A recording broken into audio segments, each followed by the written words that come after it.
the first speaker will be Russell Powell from Boston University, and he's talking about the evolution of enhancement toward a naturalistic theory of moral progress. So over to you. Thank you.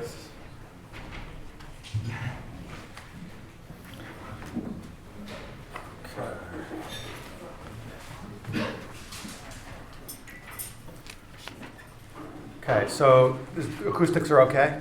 Yeah? Okay, cool. All right, well, thanks so much to Steve and Julian and Alberto and Sagar for organizing this fantastic event and for helping to bring me out. So this is going to be based on work that I've been doing with the philosopher Alan Buchanan at Duke University. So it's no secret that humans in the 21st century are confronted by a daunting array of moral problems, from climate change and poverty to the prospects of nuclear war, terrorism, and genocide. And these are all ethical challenges that human moral psychology is particularly ill-equipped to address, given that it evolved to function under very different social and technological circumstances, namely in small hunter-gatherer groups that had only primitive weaponry and limited ecological impact. So there's a profound evolutionary mismatch, so the logic goes, between our prehistoric moral psychology on the one hand and our modern human moral ecology on the other. Now, one way of aligning human moral psychology with modern human moral ecology would be to radically alter our social and technological environments so as to return to pre-industrial, indeed pre-agricultural ways of life. But of course, this is neither plausible nor on most counts desirable. And so, seeing no alternative to this evolutionary mismatch problem, some authors have advocated directly altering the biological underpinnings of human moral psychology to meet the ethical demands of the modern world. So the idea is that we can use biomedical technologies like neurological, pharmacological, and genetic interventions to enhance human moral capacities like empathy, which in turn will help us solve some of the gravest moral problems that we face. Okay. Now, much of the philosophical attention to biomedical moral enhancement, or I'll say BME for short today, has been motivated by the belief that cultural forms of moral enhancement, such as moral education, have been only modestly effective and are simply not up to the task of mitigating major anthropogenic harms and existential risks. So, a key framing assumption underlying the BME project, so conceived, is that evolved human moral nature is a source of great, if not insurmountable, resistance to solving some of the great moral problems of the coming centuries. The central question I want to explore today is this: how much moral progress is possible, and can moral catastrophes be averted without the biomedical enhancement of human moral capacities? In other words, how necessary and important is BME likely to be when it comes to the future of moral progress? Well, one way of approaching this question is to look at the extent of moral progress that's already been achieved, which can give us some idea as to the power and limits of cultural moral enhancement. However, it's only by connecting up our history of moral achievements with empirically rigorous investigations of human morality that we can begin to make meaningful projections, as it were, about the ultimate scope of moral progress, both with and without BME. So here's what I'm going to do today. So in part one of this talk, I'm going to briefly summarize the received evolutionary account of morality, and I'm going to show that both conservative and liberal authors, whom I'm going to refer to as evo-conservatives and evo-liberals respectively, have relied on this evolutionary account in their discussions of moral progress. Then I'm going to explain why it is that we think, Alan and I think, that the received evolutionary account is in fact unable to account for cases of sweeping progressive moral change that we refer to as what we call the inclusivist anomaly, which we argue calls into question the very conception of human moral nature that evo-liberals and evo-conservatives presuppose.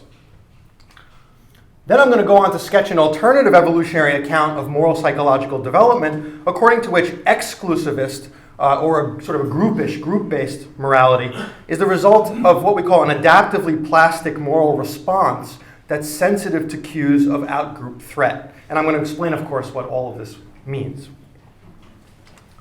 Then in part two, I'm going to apply this evolutionary model to discussions of BME. And I'm going to argue that once our moral problems are recast in terms of the problem of moral inclusivity, it becomes clear that BME is unlikely to be particularly effective or even certainly not necessary when it comes to addressing them. And I'm going to argue that efforts to achieve major moral progress do not go against the human evolutionary grain tout court, but rather they only go against the evolutionary grain under certain environmental conditions, and I'm going to argue that these conditions are both epistemically accessible and within our powers to modify. And so I'm going to conclude that cultural innovations that make use of our best understandings of the evolutionary development of human morality stand the best chance of meeting our ethical goals. Part one, the model. Okay. So there are obviously many, many working definitions of morality. It means different things in different literatures. In the relevant evolutionary literature, morality means a cultural commitment, something like this, a cultural commitment to preference-independent norms that's modulated by moral emotions and backed by institutionalized sanction. Okay. Well, why did morality originate? What functional purpose might it have served? Well, the prevailing evolutionary explanation holds that, in brief, morality evolved via natural selection in sort of small to moderate sized hunter-gatherer groups because it promoted higher levels of within-group cooperation.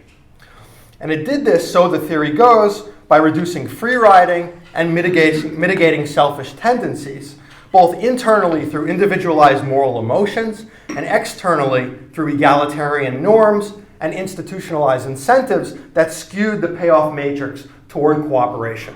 Okay? So the idea is that groups with effective moralities had certain fitness advantages over groups with less effective ones that enabled them to outperform those groups with less effective moralities in economic and military contests between groups. So these advantages included things like higher foraging yields, because they could, for example, hunt large, dangerous quarry at times when small prey items were scarce. That was apparently very important about 150,000 years ago. Enhanced capabilities for warfare and territory acquisition, and more efficient methods of dispute resolution. And these properties, in turn, would have allowed for larger group sizes, which would have further enhanced these sorts of advantages, and so on. Okay.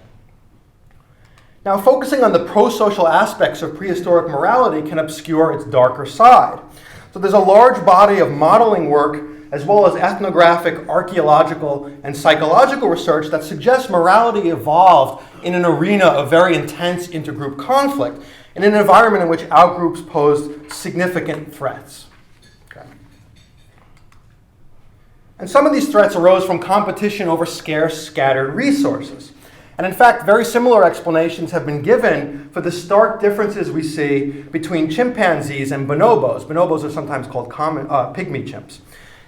In their tendencies toward intergroup aggression. So for chimps, resources are few and far between, and as a result, so the hypothesis goes, and the best explanation we have, is the result is that intergroup aggression and homicide is extremely common in common chimpanzees, with groups often raiding and killing members of competing groups.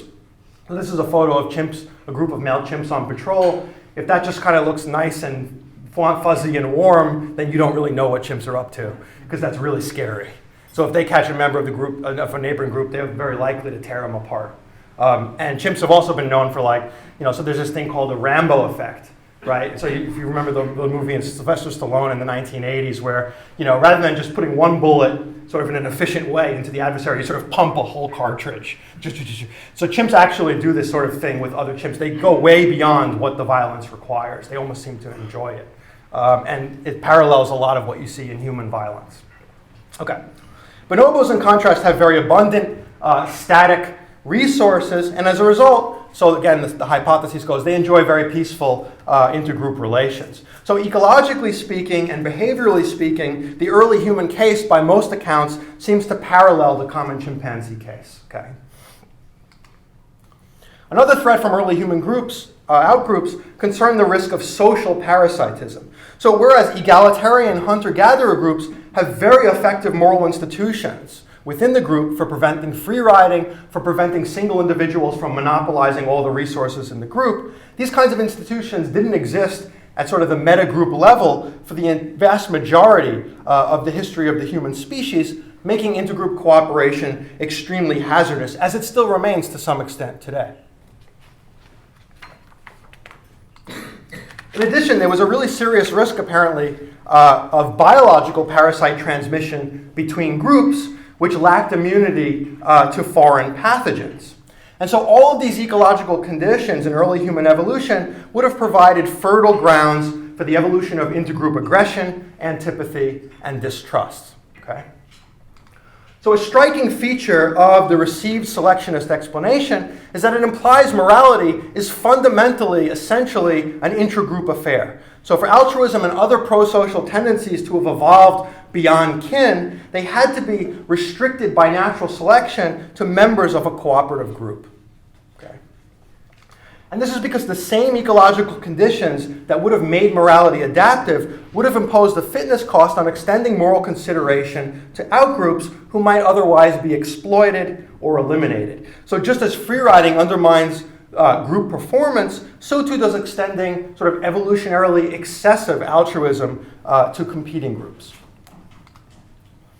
And the result was the evolution of a highly parochial altruism, which is now our evolutionary legacy and our great moral burden. Okay? Now, if the received evolutionary account of morality is right, it would appear to bode very poorly for one important dimension of moral progress, namely the possibility of moving toward more inclusivist moralities. And by inclusivist moralities, we mean moralities that reject group-based restrictions on membership in the moral community, such as restrictions based on race, ethnicity, gender, species, or the self-serving cooperative relationships between groups.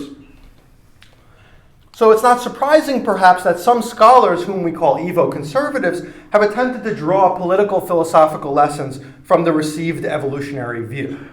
So evo-conservatives claim that because human pro-social tendencies are restricted, pace evolutionary theory, to one's kin or identifying group, certain types of moral progress are simply inappropriate or unrealistic for beings like us. Okay? So in this way, evolutionary theory has begun to sort of lend some scientific credence to under-evidenced conservative suspicions, historically under-evidenced conservative suspicions about the limits of human altruism. Okay? So for instance, leading moral psychologist Jonathan Haidt, who tends to stress the moral significance of in-group loyalty, which he thinks has been neglected by moral thought, says something like this. It would be nice to believe that humans were designed to love everyone unconditionally, nice, but unlikely from an evolutionary perspective. Parochial love, love within groups, amplified by similarity, a sense of shared fate, the suppression of free riders, may be the most that we can ever accomplish. Now, the notion that there are strong evolutionary constraints on morality is not unique to the conservative tradition. So some liberal philosophers, whom we're calling evo-liberals, also argue that our evolutionary legacy makes it very difficult to act on the inclusivist moral norms that we've come to adopt. But unlike evo-conservatives, evo-liberals argue that rather than giving us reason to pare back our norms, these evolutionary constraints show that a systematic program of BME is going to be crucial in order to drive moral progress and to avert future moral catastrophes. So in a passage that I think is worth quoting at length, Ingmar Persson and Julian Savulescu sum up this line of argument, which they canvass over a series of joint publications. I'll read it somewhat quickly since it's up on the screen. So they say, for most of the time the human species has existed, humans have lived in comparatively small societies with primitive technology that enabled them to affect only their immediate environment. Their moral psychology adapted them to live in these conditions. This moral psychology is myopic, restricted to concern about people in the neighborhood and the immediate future. But through science and technology, humans have radically changed these living conditions, while their moral psychology has remained fundamentally the same. Liberal democracies cannot overcome these problems by developing novel technology. What's needed is an enhancement of the moral dispositions of the citizens, an extension of their moral concern beyond a small circle of personal acquaintances, including to those existing further in the future. And it's doubtful whether this moral enhancement could be accomplished by means of traditional moral education. There's ample reason to explore, therefore, the prospects of moral enhancement by biomedical means. Okay. Now, if the evo-conservative, evo-liberal line is right, then human evolutionary history significantly constrains the way we delineate our moral communities. Indeed, it might suggest that the only type of morality that humans are truly capable in sort of a meaningful way of engaging in is a strategic morality grounded in cooperative group reciprocity. So on this type of morality, moral consideration is extended only to individuals who are either capable of contributing to cooperation or disrupting cooperation. This is sort of an idea that's somewhat similar to what Simon was talking about in terms of vulnerability, somewhat similar to the idea, sort of the Hobbesian view of moral standing, I think. And evolutionary approaches to morality, if you know the literature, almost invariably are working with and presuppose this kind of a strategic conception of what human morality is all about. Okay.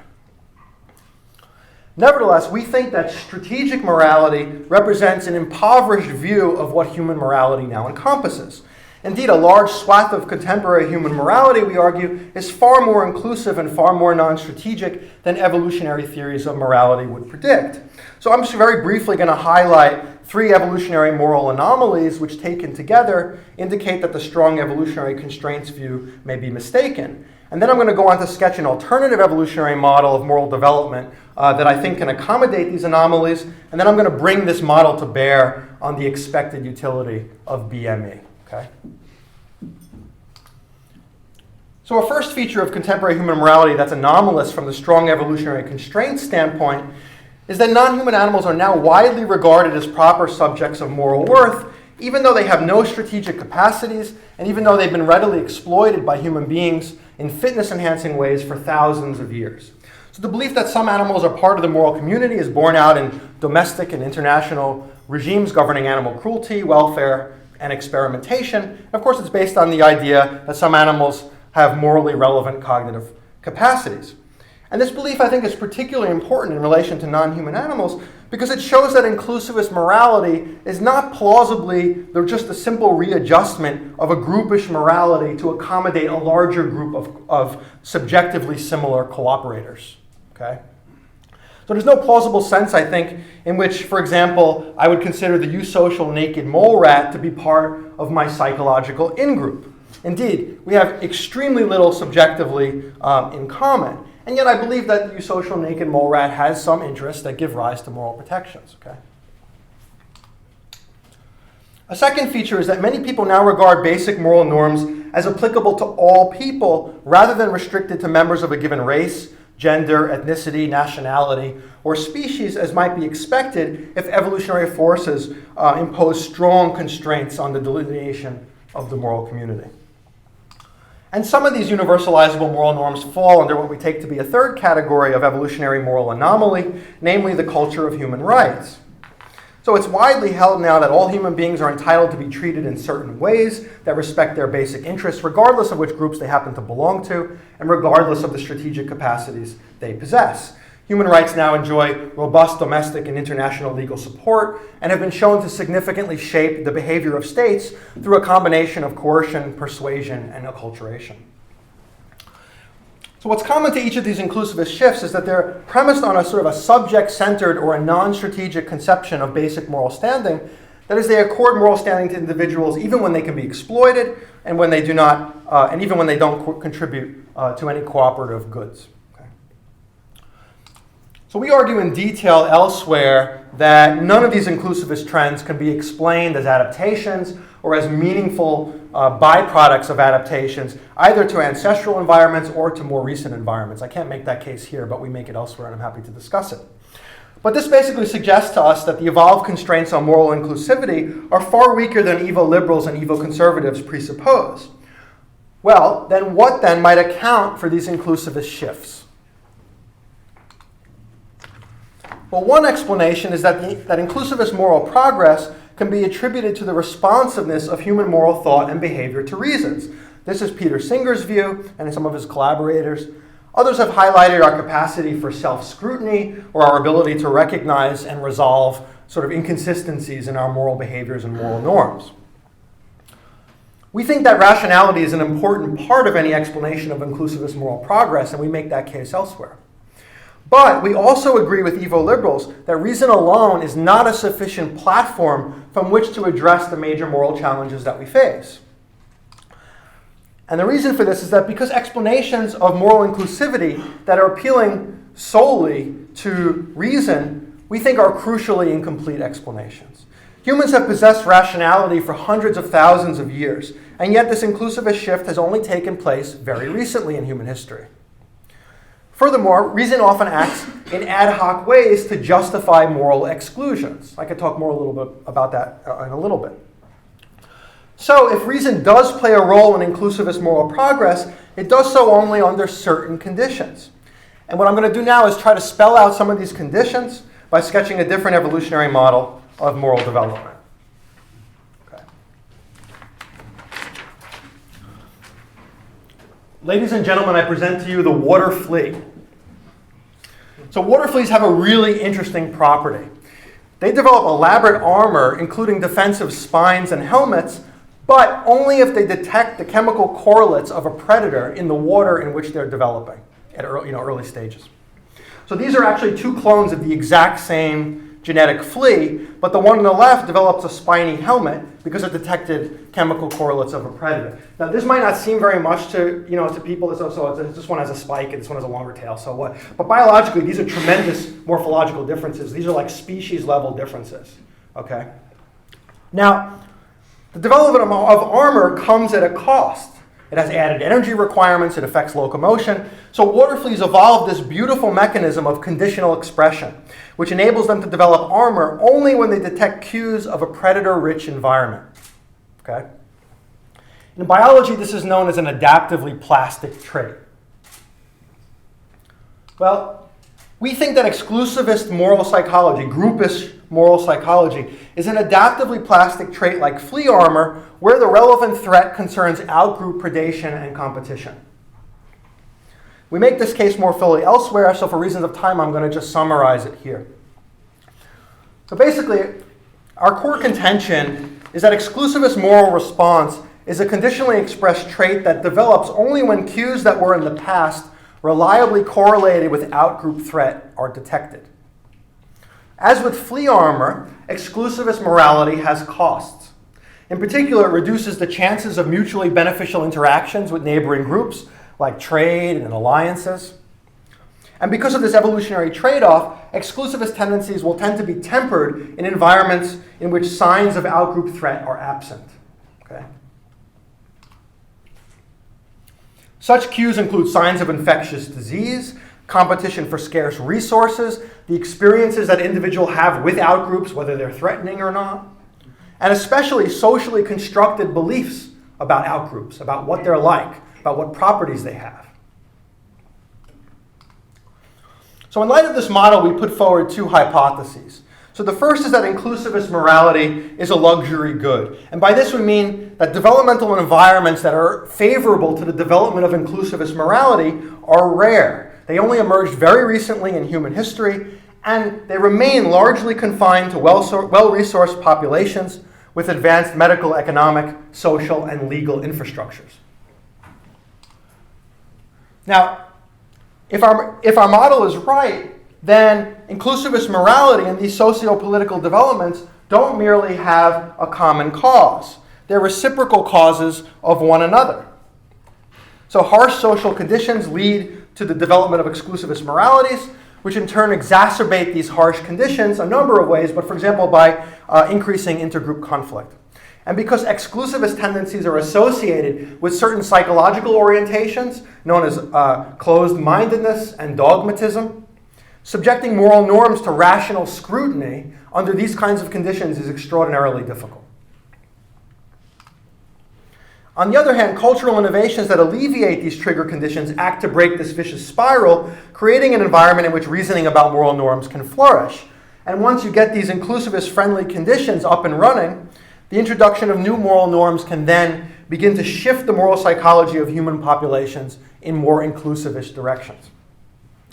Now you could contrast this much more protean view of human moral psychology that I'm describing with the sort of fixed human moral nature view of evo-conservatives and evo-liberals. Okay. Our second hypothesis is that exclusivist moralities can develop even where these harsh conditions no longer exist, so long as people come to believe that these conditions exist. So all that matters is that certain cues that were heuristically indicative of outgroup threat are detected by the developing system. The cues don't have to be veridical in any given case. It's a heuristical process. And so inclusivist moralities can be dismantled if powerful elites create these social epistemic environments in which people come to believe that outgroup threats exist. Okay? And the result is a sort of a vicious epistemic spiral. So you have minority groups that can be characterized as sort of dangerous, disease-ridden social parasites. Sounds familiar. And then this can then justify their ghettoization, and then they're being forced into these substandard living conditions. As a result, disease, crime, resentment, they run rampant in these communities, which then appear to confirm the very beliefs that were used to justify their moral exclusion in the first place. This happens over and over again in history. Okay. So there's the model. So let's return to the question with which we began. How much moral progress is possible without BME, biomedical moral enhancement? Now, one might wonder at this point whether evolutionary accounts of morality are even relevant at all here. Given that proximate or synchronic causes of human moral psychology effectively screen off the distal or diachronic causes of human moral psychology with respect to its malleability. That is to say, if we had full information about the synchronic properties of human moral psychology, then we would determine the extent of its malleability, and evolutionary information, historical information, ideological information would be superfluous. Right? Well, how might the evil liberal reliance on evolutionary theory be justified then? Although facts about the synchronic properties do exhaust the facts that ultimately bear on the question of moral malleability, the synchronic properties are actually precisely what's at issue in these discussions. Okay? And where the synchronic causal structure of human moral psychology is opaque, evolutionary accounts, I think, can permit inferences about the nature of that structure and what it implies for the malleability of human morality. Okay? So that's how I think you can get away with it. But this raises the question, what epistemic role do evolutionary explanations play in the evo-liberal logic? Okay? As I see it, evolutionary theory bridges a crucial implicit step in the evo-liberal argument. And of course, Julian can correct me if he thinks I've got it wrong. But this step involves moving from a premise about human moral psychology being adapted for small group living with rudimentary technology to the claim that social and technological circumstances have changed radically while human moral psychology has remained fundamentally the same. Now, if the latter partial premise concerning this fixed nature of human moral psychology could be established independently of evolutionary history, then the first premise would do no logical work in the argument, right? Given the screening off relation that I just described. So it must be that facts about adaptation are taken to warrant the inference of rigidity, which is then taken to warrant the conclusion that BME is crucial for major moral progress, given cultural inability to solve the evolutionary mismatch problem. But this inference is really problematic. So the fact that a trait is adaptively designed, it's designed by natural selection, does not imply that it's insensitive to environmental inputs. Developmental rigidity, another way of putting this, is that developmental rigidity is not a necessary component of natural selection explanations. Similarly, the fact that a trait is shared by all normal members of a given species, if there's some common morality that you can identify, the fact that it's shared by all normal members does not permit the inference that the trait is developmentally rigid. And the same goes for the fact that a trait has biological origins or that it's present in other non-human primates. Whether a given trait is universal, whether it reflects adaptive design, whether it's biological in origin, whether it's developmentally rigid, and whether it's present in non-human primates are all contingent, severable questions with any configuration of answers. So in short, although we don't have a problem with sort of the evo-liberal appeal to evolutionary theory per se, we think that can be justified, we do reject the assumption that if the prevailing evolutionary account of morality is correct, then human moral psychology is developmentally rigid. This inference simply does not follow. Okay. Now, given their background evolutionary assumptions, evo-liberals conclude that BMA will be crucial for preventing moral catastrophes like nuclear war, genocide, and climate change. In contrast, the evolutionary model I sketched earlier leads us to the exact opposite conclusion, and I'll explain why over the course of the rest of the paper. So, all of the major moral problems that weigh heavily on the evo-liberal mind, and rightfully so, implicate constraints on moral inclusivity. And we think that cultural solutions ultimately are going to be far more effective than BME when it comes to relaxing these constraints for a number of reasons. Okay. First, most moral catastrophes are rooted in intergroup conflict, and cultural innovations, we think, stand a far better chance of reducing intergroup conflict than do BME interventions. So war, prehistorical and historical, symmetrical and asymmetrical, has essentially always been waged between racial, ethno-national, and religious groups, often resulting, of course, in ethnic cleansings and genocide. And these conflicts are often facilitated by social moral epistemologies that exclude outgroup members from the moral community through, for example, a widely explored range of dehumanization tactics. Wars are also far more likely to occur when at least one of the states involved is an autocracy or a monarchy, whereas war between democracies is virtually non-existent. This is the so-called democratic peace. There's a qualifier to that. But it's very robustly established. Intergroup conflicts are also more likely to occur, and to occur in more severe forms, in the absence of international institutions that hold all states accountable to the same moral standards. So all of these solutions involve cultural innovations that are fostering, effectively, moral inclusivity. The problem of climate change also has these kinds of inclusivist dimensions in at least two respects. First, the greatest harms of climate change are likely to befall poorer populations in the lower latitudes, and thus these harms will tend to be morally discounted by the well-off countries that disproportionately produce those harms. Unless, of course, something is done to ensure a more inclusivist response. And second, if we're to honor our moral commitments to future generations, our moral circle is going to have to expand to include not only strangers, but also persons who are not even yet in existence. In other words, our morality has to become even more inclusive than it presently is, or even than it would be, were all group-based discrimination completely eliminated.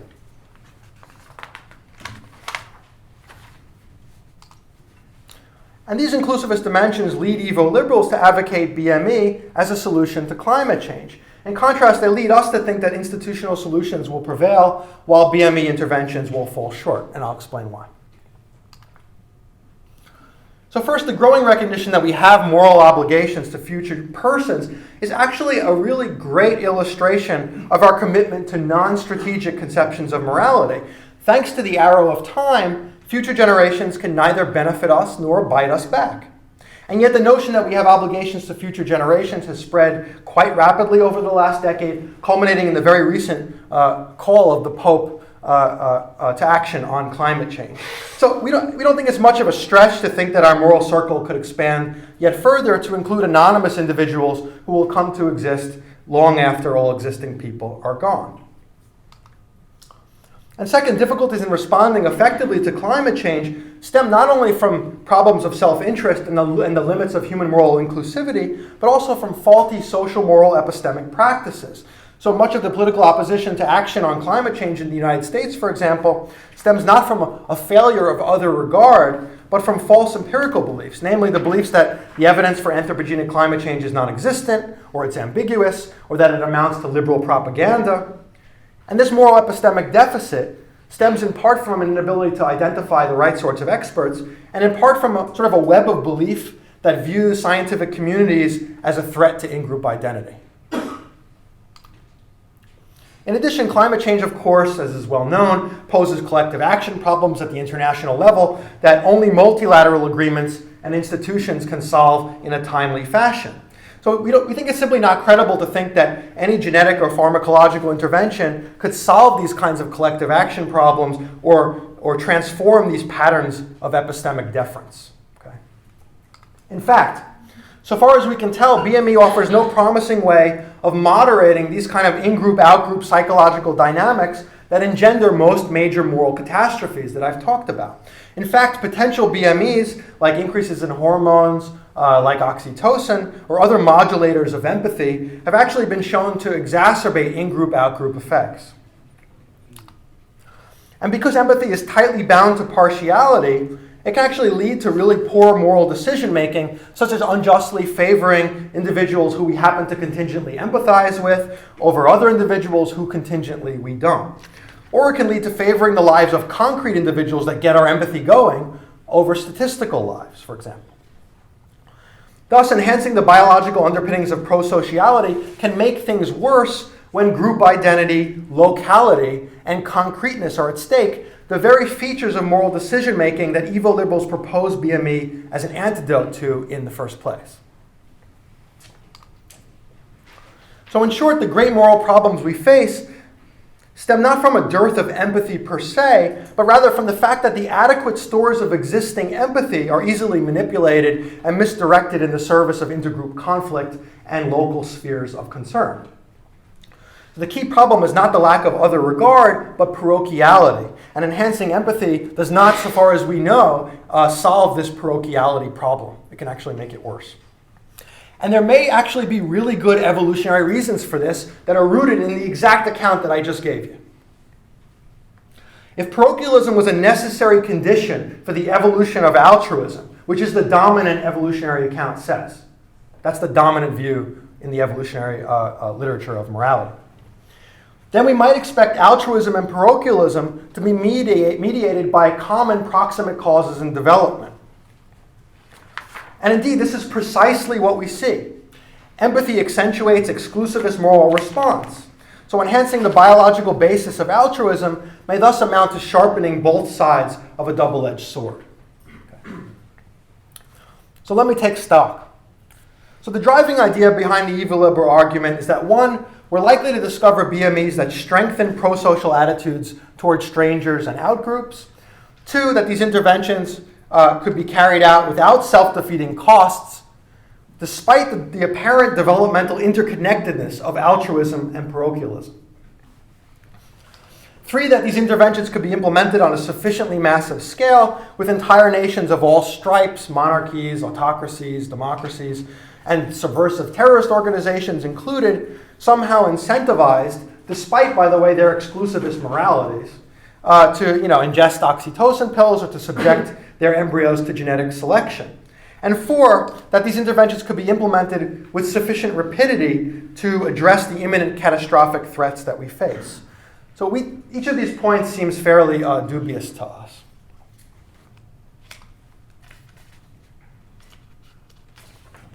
Now, our non-traditional approach to traditional moral enhancement is to target the social conditions that trigger exclusivist moral response.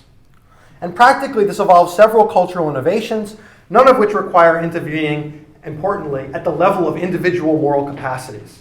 Okay?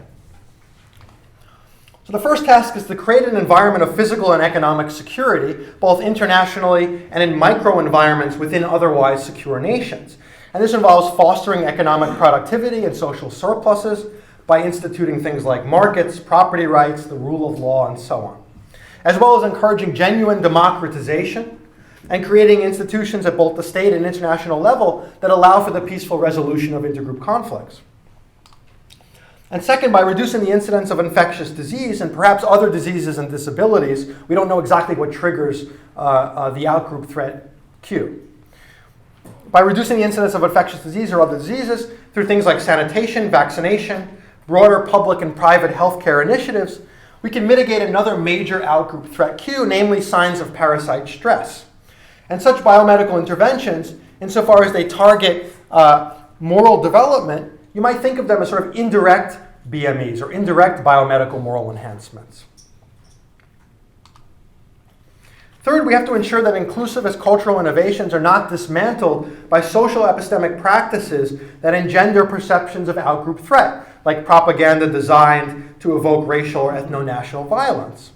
And again, because BME proponents have focused on enhancing individual moral capacities, I think they've tended to overlook the fact that morally relevant knowledge is a product of social practices, and that moral progress often turns on the epistemic virtues of those social practices. Now, this highlights an important difference in our respective approaches. So our approach targets population-level statistical effects on the social development of morality, whereas the evo-liberal approach aims to shape individual moral development by directly targeting moral capacities. And I think that this difference in turn speaks to an important philosophical difference in our respective conceptions, really, of what morality is. So the evo-liberal approach essentially treats morality as essentially an epiphenomenon that supervenes on the aggregate of individual moral capacities constrained by a fixed human moral nature. In contrast, we view morality as a dynamic social phenomenon that causally feeds back into the process of individual moral development that produce it, which then in turn serve as causal inputs back into the social evolution of moral systems. Now, this sort of feedback resembles a biological phenomenon that's known as downstream niche construction, wherein organismic adaptations shape the ecological environments in which they and their adaptations continue to develop and evolve. The classic example in biology is earthworms construct these gigantic, immense soil environments in which subsequent generations of earthworms continue to evolve in and adapt to. Well, in social moral evolution, this feedback between exclusivist morality and the environmental conditions can drive both moral progression and moral regression depending on the direction of the changes to the initial conditions of the system. So, for example, increased rates of infectious disease can cause economic distress, leading to intergroup conflicts, which in turn result in social moral epistemologies that reinforce and exacerbate these conflicts by disseminating negative beliefs about outgroups, which then lead to conditions of conflict and deprivation that appear to confirm these negative beliefs, and so on, resulting in the solidification of an exclusivist morality.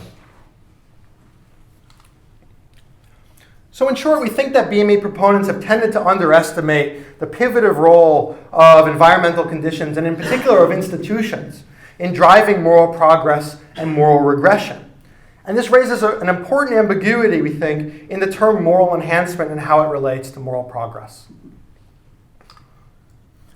So moral enhancement might refer to improvements in moral motivations, like the ability to feel compassion or love for others within or beyond one's group. So let's call this internal type of moral enhancement ME1. On the other hand, moral enhancement might refer to interventions external to the agent, which generate behaviors that are in accordance with correct moral principles, regardless of the motivations for those behaviors. So let's call this ME2. So ME2 can occur under the right institutional environments, even when ME1 remains completely unchanged. So people can act as if foreigners or domestic minorities are of equal moral worth, even if they're incapable of loving or empathizing with them. Likewise, something that's kind of lost in a lot of the discussion of economic games literature is that when you allow for punishment in economic games, this has a far greater influence on pro-social behavior than sniffing oxytocin or anything else ever does. Okay? And this moral power of coercion is borne out in international relations where, for example, liberal democracies condition aid or treaties with developing nations on their enforcement of human rights. Moreover, ME2 may have psychological spillover effects into ME1, given our account of evolutionary account of moral development. So, for example, it may be that ME1 becomes developmentally possible only when cues of outgroup threat have been sufficiently diminished by ME2. Indeed, recognizing the sort of conditional evolutionary limitations of ME1 that I've described, and then deliberately attempting to work around them by engaging in ME2 is itself a form of moral improvement. So in conclusion, evo-liberals make much of the fact that there's been very little moral progress in over 2,500 years since the first great teachers of morality. Not surprisingly, we disagree with this historical assessment. We think there's been monumental moral progress over the last few centuries, documented most recently, for example, in Steven Pinker's book on violence. And we can begin to make sense of the fact that most of this moral progress has occurred only in the last approximately 250 years, once our focus shifts away from moral reasoning and individual moral capacities and toward the conditions and institutions that are necessary for moral reasoning to flourish and to become socially efficacious. conditions that we've argued have only arisen in the most recent eye blink of human history. Now, I don't mean to understate the ridiculously daunting nature of the task that lies before us here, right? Establishing lasting economic, political, healthcare, and security infrastructures, as well as international institutions that successfully mediate intergroup conflict, solve collective action problems, and help ensure that basic human rights are respected, is clearly a monumental undertaking, right? Nevertheless, the naturalized account of moral progress that I've laid out leaves us cautiously optimistic that despite our evolutionary psychological baggage, we have the cultural resources to shoulder the great moral burdens that we face. Now, we think it's reasonable to view BME as one instrument in a diverse moral enhancement toolkit. That's perfectly consistent with everything that I've said. But our analysis leads us to the pessimistic conclusion that BME is unlikely to play a necessary or even major role in the future of moral progress. So in sum, we agree with the evil liberal headline that there's an urgent need to enhance the moral character of humanity, but we do not think that BME will be an effective and plausible means by which to do so. Evil liberals are right to be barking, just not up that particular tree. Thank you.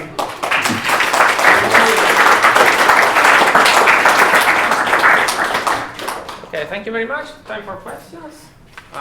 Julian, of course. Yeah, so to the last bit, I completely agree with it. I think it was fantastic talk, and I don't think there's any major disagreement on maybe one point, but it reminds me a little bit of this debate around stem cells. When embryonic stem cells were developed, there was excitement and cure disease for vital, and there was some moral objection to it, and then iPS cells were developed. So now we have iPS cells, we don't need to pursue embryonic stem cells. Right. Because iPS cells will deliver the results. Well, we still don't have any real results. So the race isn't over. So you've got two horses in the race, and even if the iPS cell horse looks a long way ahead of the EPS cell horse, there's no reason to stop the race because we haven't got there yet. So what you say sounds incredibly plausible to me. But there was a second argument in the book that sort of often gets lost. It's completely independent of the evolutionary story. And that is we've reached this critical period of time in human development where ultimate harm is possible. Where it's possible for thousands, if not hundreds of thousands of people to obliterate humanity. So while Pinker is right that violence is reduced, risk continues to increase exponentially. So we don't have the luxury of just waiting to see how the whole thing pans out. And given that there is this pressure now to make moral progress in a way that there wasn't 200 years ago, we should back both horses. We should let them both run. And if you're right and we invest in institutions and they deliver the goods, fantastic. But our claim was simply that given the vast amounts of money and resources that are spent on precisely the sorts of reforms that you're discussing already, some investment in research into understanding the biological and psychological underpinnings of our moral behaviour and how to change that is warranted given the gravity of the problem.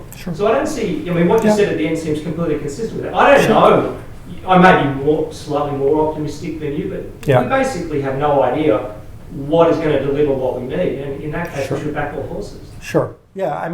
I sort of anticipated that was going to be your response. I think it's ultimately a matter of emphasis, and in these kinds of discussions, it's sort of the emphasis that gets borne out more than there being an inherent logical conflict between what we're saying. I agree. It seems fine to back all horses, but how much are you going to allocate, relatively speaking, will depend on how optimistic or pessimistic you are about the respective potential solutions. And I guess what we're just trying to push is that, if you have this certain view of human moral nature as being completely unmalleable, then then you're going to have a different view about the imperative to enhance the biological underpinnings. Whereas if you have a different view, like the one that I've proposed, you might think that you might want to put fewer horses into that cart and more into the other one. So I guess that literally trillions of dollars are spent doing the sorts of things that you're discussing in terms of social and political reform, and probably about £1 billion is spent on trying to understand, or maybe slightly more than that. There is this enormous disparity in terms of trying to understand ourselves versus trying to affect cultural change. Sure. That was really just the only point. But sure. Anything, Sure. It's so unbalanced that we should. Right. Well, so then I guess one thing that I would want to say is that what we're doing is pointing to ways in which you can make fairly concrete improvements in things that we've all been sort of trying to do anyway, but may not have realized the upshot for the development of human morality. And these are very plausible interventions that we have been doing and continue to do. And it's not meant to be exclusive of the kinds of things that you're talking about.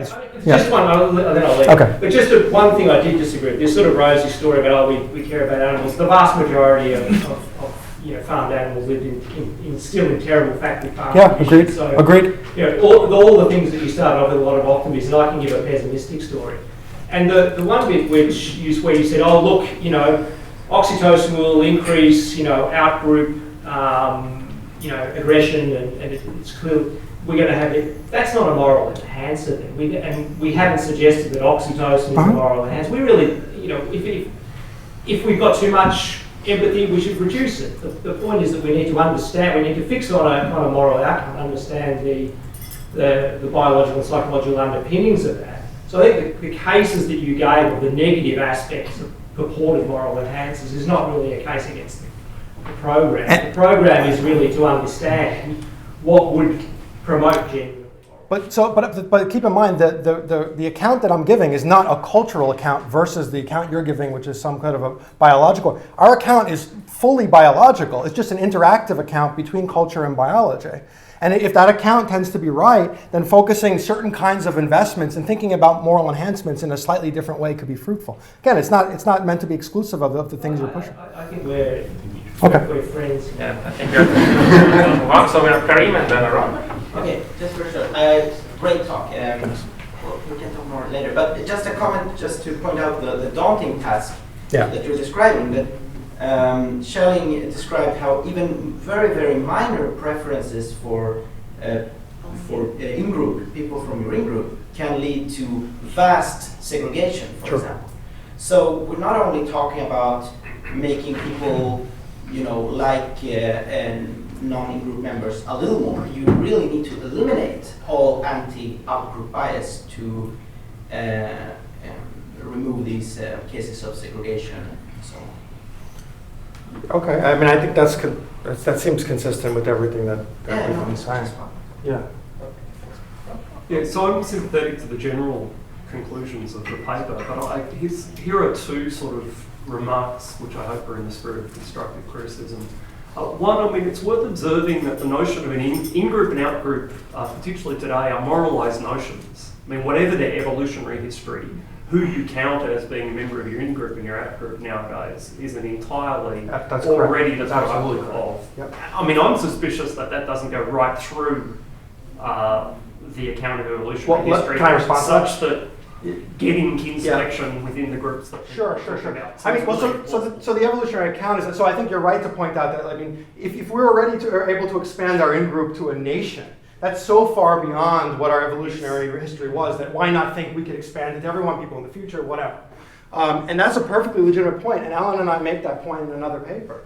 So I think that's right. I mean, what the evolutionary story is essentially pushing is that humans have this sort of these quote-unquote innate, these are very problematic words, but humans have some kind of innate disposition to categorize human groups as in-group and out-groups, but it's flexible in which groups and how those groups are defined. As human groups got much larger, they tended to focus on ethno-linguistic symbolic markers rather than familial relations and things like this. And so, it does look like there are some biological story to be told that would allow for these kinds of expansions into much larger groups and tribes and ultimately nations. But I agree with you that it does start to make you question how strong those constraints really are if we're able to expand our in-group so considerably. Yeah, I mean, if you were to push that line a bit more critically, you might wonder whether there's any plausible account of an in-group that actually matches the kind of groups at which the selective effects that the evolutionary account